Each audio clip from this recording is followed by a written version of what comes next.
السلام عليكم، كي دايرين؟ لاباس عليكم؟ بخير. نتمنى تكونوا على خير. نتوما كتشوفوا الفيديو ديال اليوم، ومرحبا بكم معايا في فيديو جديد وفي وصفه جديده. اليوم ان شاء الله غنقدم لكم جوج وصفات باللحم والخضر. الوصفه الاولى عباره عن كوتليت و او ضليعات مشويين مع خضر مبخره ومحمره في الفرن. والوصفه الثانيه عباره عن جوج سلطات او جوج ديال الزعلوك، واحد بالكرعه او الكورجيت الكرعه الخضراء، وواحد بالدنجال وبالفلفله. مش هاد الدنجال والفلفله كيكونوا مشويين. ملي كنديروا الزعلوك بالخضر مشويه كيجي بنين وكيجي حسن من اننا كنطيبوه عادي، اولا كنطيبوه في الكوكوط اولا كنشحروه في المقله. هاد المشوي كيجي بنين بزاف. نتمنى انكم تجربوه. نمر دابا المقادير وطريقه التحضير. بالنسبة للحم اللي مشوي أو الضليعات المشويين غنحتاجو ليهم واحد شوية ديال الملحة والكمون والبزار صافي. وهاد الضليعات راهم مقطعين ومشرطين بالموس باش تدخل ليهم هاديك العطرية. الكمية كتبقى على حسب عدد أفراد الأسرة. وغنحتاجو شوية ديال الخل هو اللي كيرطبهم، وشوية ديال زيت الزيتون. بالنسبة للخضر هنا اختاريت أنني ندير يعني الخضرة المتوفرة عندي كورجيت خيزو ودنجال وبطاطا. درت غنبخر معاها شويه ديال الثومه وغندير منين تبخر عاد باش غادي نديرها في الفران. المهم اول حاجه غادي نمروا باش نرقدوا داك اللحم. على الاقل خصو يبقى واحد الساعه متبل بداك العطريه وشويه ديال الخل. الخل واخا ما كنستعملوش بزاف، ولكن بالنسبه للكوتليت كيعطيه كيخليه يجي طري. داكشي علاش كنديروه فيه غير تقريبا واحد المعلقه ديال الخل ومعلقه ديال زيت الزيتون، معلقه كبيره دائما معلقه كبيره ديال زيت الزيتون، وشويه ديال الملحه والبزار والكمون. يعني الملحه كتبقى على حسب الذوق، وشويه البزار والكمون اللي كنديرو. كاين اللي كيبغي يدير فيه العطريه. انا ما كيعجبنيش كوتليت بالعطريه، كندير فيه غير الكمون والبزار. اللي كيبغي يدير فيه العطريه تقدروا ديروا فيه العطريه اللي بغيتو، هو الخل هو اللي كيخليه يجي فتي وصافي. المهم غادا نرقدوه، غادا نحاول ندخل فيه ديك العطريه مزيان، وغنخليه يترقد واحد ساعه ولا ساعتين على حسب الوقت اللي عندنا. ونمروا باش نديروا ديك الخضيره تبخر ان شاء الله. صافي دابا غادا نمروا باش نديروا الخضره. غادا نديروها مع تبخر في الكسكاس مع ديك الطريصات ديال الثومه. من بعد ما تبخرات لينا الثومه ها هي مع الخضره، درت معها شويه ديال الملحه وشويه ديال البصل وشويه ديال زيت الزيتون، وغادا نخلطهم بحال هكا حتى يوليو حتى كينسجموا مع بعضياتهم. بغيتو تزيدوا عليهم قزبر معدنوس ولا زعتر ولا شي حاجه اخرى ديروها. انا بالنسبه ليا درت فيها غير هادشي باش غادا نخلطها مع ديك الخضره. صافي غنحاول خديت واحد الصينيه اللي كتدخل الفرن، وغادا نحط فيها الخضره، وغادا نشد هذاك الثوم والزيت والملحه والبصل، وغادا نديرو على هذيك الخضره كامله وندخلها الفران. من بعد ما تبخرات من الاحسن ما تسلقوهاش، من الاحسن تبخروها كتبقى شاده في راسها، وكتبقى الخضره محافظه على الطراوه ديالها ومحافظه على الفيتامينات اللي فيها. صافي انا غنحط الخضره كلها وغادا ندير عليها هذاك الزيت والثومه، وغادا نديرها في الفران باش تبخر. هو من بعد ما درت عليها الزيت والثومه دابا نديرها في الفران ان شاء الله باش تبخر.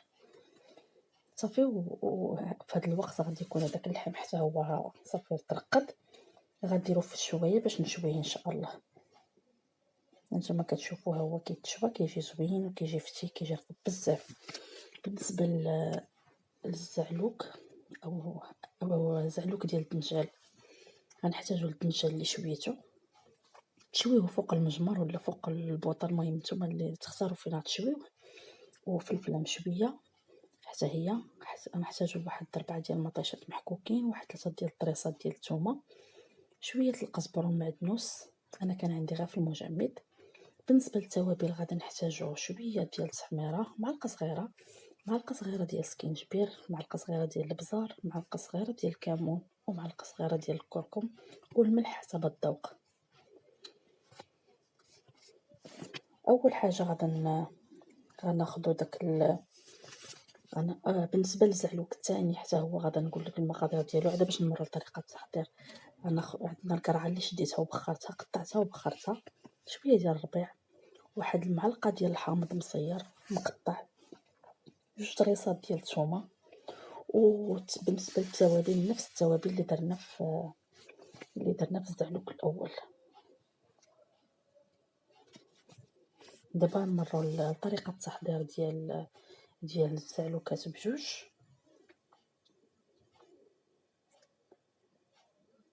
المهم بالنسبة لهاد الزعلوك الأول كان بالنسبة لهاد الثاني عفوا كنزيد فيه واحد شوية ديال الزعتر مطحون، كيعطيه واحد البنة زوينة. من بعد ما حكيت مطيشة وحكيت هذوك الضريصات ديال الثومة درتهم في المقلة، غندير عليهم شوية ديال القزبر المعدنوس، وغندير عليهم هذيك العطرية اللي ذكرت اللي هي البصل والكمون والملحة والسكينجبير والتحميرة او البابريكا. غندير عليهم شوية ديال زيت الزيتون، اللي ما كيبغيش زيت الزيتون يقدر يدير غير زيت المائدة على حسب كل واحد والذوق ديالو. صافي غادا نردو يتشحر، غنرد هاد العناصر تشحر. من بعد غادا ناخد فرشيطة وغادا نحاول نمعك بها هذاك الدنجال، راه كيكون رطب، كيكون مشوي وطيب مزيان. كيف ما قلت لكم تقدروا تشويوه في المجمر اولا في الفران ولا في البوطه. هو في المجمر او كيكون حسن، كيكون صحي وكيجي فيه حتى واحد المذاق مختلف. من بعد غادا نقطع هذيك الفلفله اللي شويتها وحيدت لها القشور ديالها. منين تشويوها باش تسهل انكم تحيدوا لها القشور ديالها كتديروها في بوطه ديال الزاج وكتسدوا عليها باش هكا دغيا كتقشر لكم. ما ديروهاش في البلاستيك مع السخونيه خايب شويه للصحه. من بعد ما كيتشحر لينا المطيشه والعطريه كنزيدوا عليها داك الفلفله وداك الدنجال.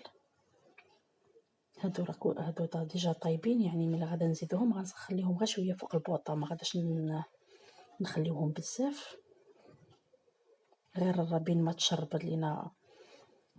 داك العطريه كامله وداك المطيشه ونطفيو عليها. باش نمروا للزعلوك الثاني. هادو سلطات كيجيو زوينين هكا مع الدجاج ولا اللحم ولا الحوت، كيجيو زوينين. بالنسبه للقرعه اللي بخرتها حتى هي كنعسها بحال هكا بالفرشيطه.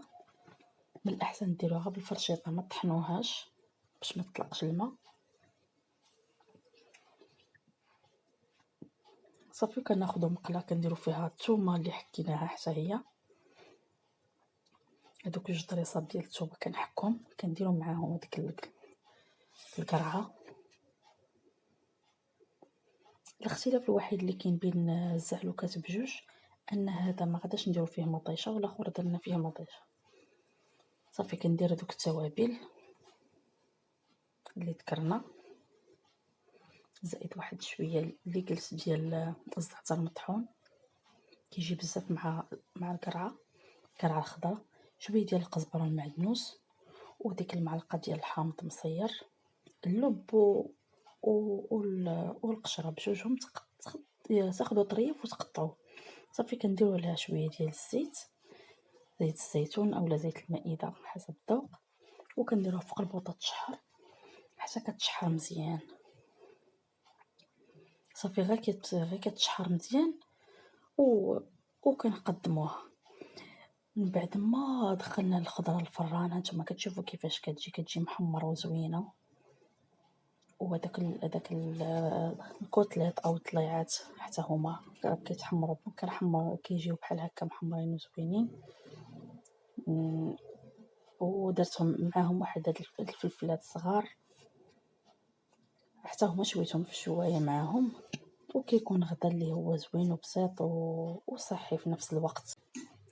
بالمناسبة كنبغي نقول مرحبا بالناس الجداد اللي انضموا للقناة ديالي وديالكم بطبيعة الحال، واللي كيشوفها أول مرة يضغط على زر الاشتراك فضلا وليس أمرا، ويفعل الجرس باش يوصلو كل جديد إن شاء الله.